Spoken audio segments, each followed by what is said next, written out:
Холимогтлон шинтэн үздэг, сонирхдаг, хорхоотнуудаа зориулсан UFC тоймын эхний дугаар хүрэхэд бэлэн болоод байна. Бидний өнөөдөр ярилцах сэдэв бол өмнөх 7 хоногийн хагас өдөр болсон UFC Fight Night Emmett versus Vallejos гэх ивентийн талаар ярилцахаар бэлдээд байна. Тус ивентийн онцлог гэх юм бол UFC-гийн гол тулаанд анх удаага 16-аас дээш насны зүрхтэй хоёр тамирчин хоорондоо тулалдсан ийм ивент болж өнгөрсөн байгаа. Тэгээд ивентийн тухайд гэх юм бол нийт 14 тулаан болсноос 11 эрэгтэй, 3 эмэгтэй гэсэн ийм тулаан болж өнгөрсөн байгаа. За тэгэхээр тулаануудын талаар товчхон танилцуулаад явцгаая. За тухайн ивентийн эхний тулаан буюу эмэгтэй bantamweight 61 кг-ийн жингийн тулаанаар эхэлсэн байгаа. Бразилаас гаралтай Бя Мескутягийн эсрэг Мексикээс гаралтай Монсе Ренден хоёр тамирчны тулаан бол эхний үеийн 2 дахь минут 7 секундэд Бя Мескутягийн өчл боолтоор бол тулаан өндөрлсөн байгаа. Энэ тулаанд нэг онцлогтой зүйл харагдсан. Монсе Ренден бол нэг ч цохилт оновчтой болгож чадаагүй. Тулааныг бүхэлд нь Бя Мескута өөрийн барилдааны арга техникээр бол илүүрхэж эхний үед бол өршөлтөгчөө дутуу гаргаснаар бол 25,000 долларын бонусыг бол өөр дээрээ авсан байгаа. За хоёр дахь тулаан бол lightweight буюу 70 кг-ийн жингийн эрэгтэй тамирчдын тулаан болж өнгөрсөн. Бэлг гаралтай Болажа Оки болон Бразил гаралтай Мануэль Сосо гэх хоёр тамирчны тулаан бол болж өндөрлсөн. Тулаан бол 3 дугаар үеийн 4 дахь минут 12 дахь секундэд KO буюу хүн цохилтоор Сосог бол ялтыг авсан. Энэ KO бол тухайн ивентийн бол performance of the night буюу үдшийн яг шилдэг тулаанаар бол шалгарч хоёр тамирчин бол 100,000 долларын бонусыг бол авсан байгаа. Мануэль Сосогийн хувьд бол энэ тулаан UFC хийж байгаа анхны тулаан буюу дебют тулаан нээсэн. Тэрээр ерөнхий Бразил жижигцүү суурьтай хэдий ч ер нь бол өөрийнхөө бокс мутай хэр сайн бэ гэдгийг бол харуулсан. Өршөлтөгчөө бол бүтэн 3 үед тулцсны эцэст бол хүн цохилтоор унгааж ер нь нэг мэдэгдэл хийгээд авсан. Хэдий grappling суурьтай ч гэсэн сүүлийн жилүүдэд өөрөөр нь бол power striker хүнд цохилт хийх чадвартай гэдгээ бол баталж харуулсан ийм тулаан болсон. За дараагийн тулаан бол bantamweight буюу 61 кг жингийн тулаан болж өндөрлсөн. Америкаас гаралтай Elias Smith, түүний эсрэг Өмнөд Солонгос гаралтай Suyong Yu нарын тулаан болж өрнсөн. Тулаан бол 2 дугаар үеийн эхний минутанд бол Elias Smith өршөлтөгчөө боосноор бол ялтыг өөрийн болгосон.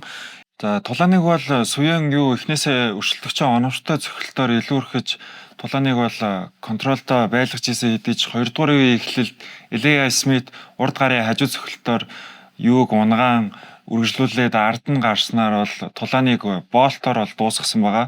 Тэгээд энэхүү боолтоор бол өршөлтөгчөө дутуу гаргасан 25,000 долларын бонусыг бол өөр дээрээ авсан байгаа. Энэ ялагдал нь Suyong Yu-гийн хувьд бол мэргэжлийн холимог тулааных нь карьерийн анхны боолтоор ялагдж байгаа ийм тохиолдол нь болж байгаа юм байлээ.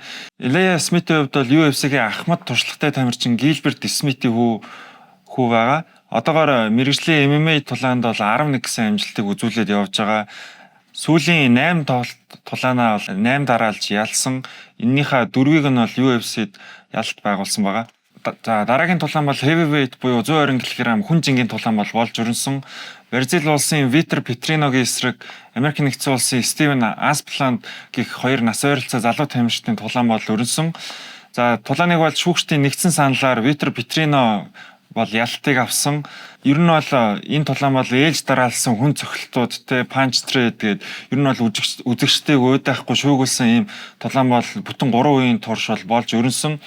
Тэгээд 3 дугаар үеийн төгсгөлд бол Петрино кардиогоороос илүү өршөлтөгчөөсөө илүү страйкинг ч гэсэн ер нь илүү байгаа гэдгээ бол харуулж илүү контролд ч илүү прешрээ хадгалж ер нь бол тулааныг дуусгаснаар ялтыг бол өөрийн болгосон. Vitor Petrinoгийн хувьд бол MMA рекорд бол 13-2 гэсэн рекордтой болж байгаа. За UFC-д бол нийт 8 тулаан хийснээс 6-ыг нь ялж 2-т нь ялагдсан юм амжилттай байгаа.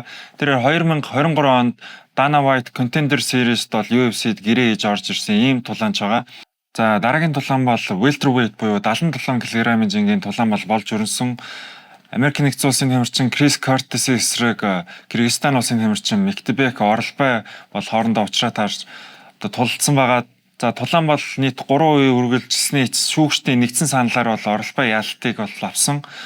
За энэ хоёр тамирчны хувьд гэх юм бол Орлбай бол 28 настай, Крис Кортисийн хувьд бол 38 настай, 10 насны зөрүүтэй ийм тамирчид байгаа.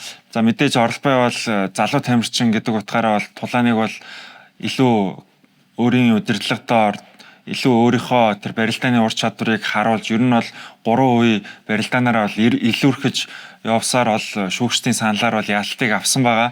UFC-гийн 8 дахь тулаан нь болж өндөрлсөн. Ингээд 6-2 рекордтой бол UFC-гийнхаа карьерийг бол цааш нь үргэлжлүүлж байгаа.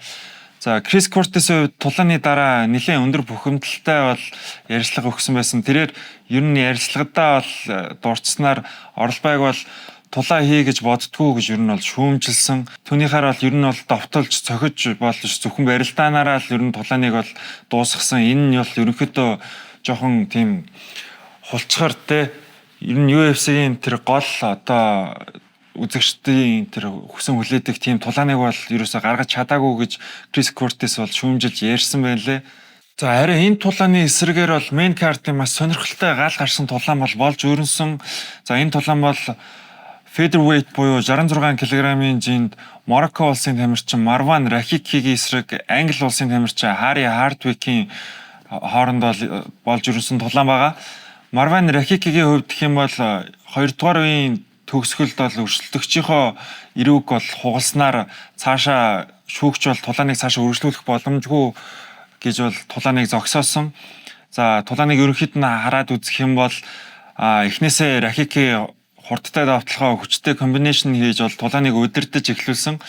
Хардвик бол эхэндээ маш сайн тисэж мөр зэрэгцэн тулж исэн ч 2 дугаар раундын дараа бол Рахикигийн зүүн гарын хажуу цохилт бол түүний эрүүг бол хугалснаар тулааныг бол ер нь зогсоосон. Рахикигийн хувьд гэх юм бол UFC-гийнхэн дебют тулаан энэ тулаан байсан. Тэгээд дебют тулаанаараа бол ийм хүчтэй TKO хийж бол өөрийгөө бол хэр тийм хурдтай хүчтэй тамирчин бэ гэдгээ бол харуулсан. Тэгээд мэрэгжлийн холимог тулааныхын рекорд гэх юм бол 8-0 буюу одоо ямар ч ялагдaltaгүй явж байгаа юм байлээ. За Хари Хардвикийн хувьд гэх юм бол UFC-д 2 тулаа игээд хоёуланд нь ингээд ялагдаад байна. За дараагийн тулаан бол тухайн Fight Night-ийн main event буюу 66 кг-ийн жинд Америк нэгдсэн улсын тамирчин Жош Эмити эсрэг Аргентин улсын тамирчин Кевин Валехос нарын тулаан бол болж өндөрлсөн. За тулаан бол эхний үеийн 3 дахь минутанд бол Валехосын хүчтэй нокаутаар бол тулаан өндөрлсөн. За энэ тулаан бол тухайн ивентийн Fight of the Night буюу шилдэг тулаанаар шалгарч бол $100,000 нэмэлт шагнал бонусыг бол хоёр тамирчин бол авсан байгаа. За тулаан бол эхнээсээ Кевин Валехосын ер нь бол контрол удирдлагатаар өрнсөн гэж хэлж болно. За Эмитийн хүчтэй хойд гарын цохилтыг бол контр хийж түүний одоо яг цохилтын зайд орохгүйгээр жаб буюу одоо урд гарын цохилтоор одоо зайгаа контрол хийж удирдах ер нь явсаар үеийн төгсгөлд бол right hook буюу баруун гарын хажуу цохилтоор бол Эмитийг цохиж унагаснаар бол тулаан дууссан байгаа. За Кевин Валехос бол энэ ялалтаар өөрийн UFC рекордыг бол 4-0 болгоод байгаа. Эсвэргээр Эмитийн хувьд гэх юм бол сүүлийн тулаануудаа бол тасралтгүй ялагдaltaй явж байгаа.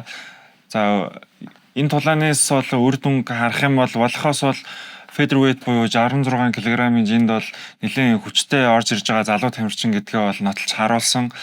За тэгээд Эмитийн хувьд бол сүүлийн 3 тулаандаа бол ялагдаад 3 дараалсан ялагдлын цувралтай бол цаашаа явж байгаа. Өдгөө одоо 41 настай тамирчны хувьд бол за энэ жил бол UFC-гийн гэрээгээ дуусгаад ер нь бараг зодог тайлж магадгүй гэсэн таамагийг бол төвшүүлээд байгаа. 24 настай Кевин Валехос бол одоо ер нь бол нэлээд дээшээ үзэх чансаатай потенциалтай гэдгээ бол харуулсан ийм тулаан бол болж өрнсөн. За тэгэхээр энэхүү Fight Night-ыг бол ер нь дүгнээд хэлэхэд бол маш тийм үзүүштэй тулаанууд бол болж өрнсөн. Энэ оноос эхлээд бол UFC шагналын шинэ систем буюу өмнө нь бол одоо Fight of the Night буюу тухайн үеийн шилдэг тулааныг бол $50,000 бонустай бол явдаг байсан бол 2026 оноос бол $50,000 байсан нь $100,000 болж одоо нэмэгдсэн байгаа. Тэгээд энэ үеийн бол 3 тулаан бол $100,000 бонус авсан ийм тулаан бол болж өрнсөн. За энэхүү ивентээр бол UFC-д шинээр орж ирж байгаа дебют хийж байгаа залуу тамирчдын хувьд бол өөрсдөө харуулсан ийм тулаанууд бол болж өндөрлөө гэж дүгнэж байна. Тэгээд дараа дараагийн UFC-гийнхаа ивентүүд дээр уулзцай суугаад агараа.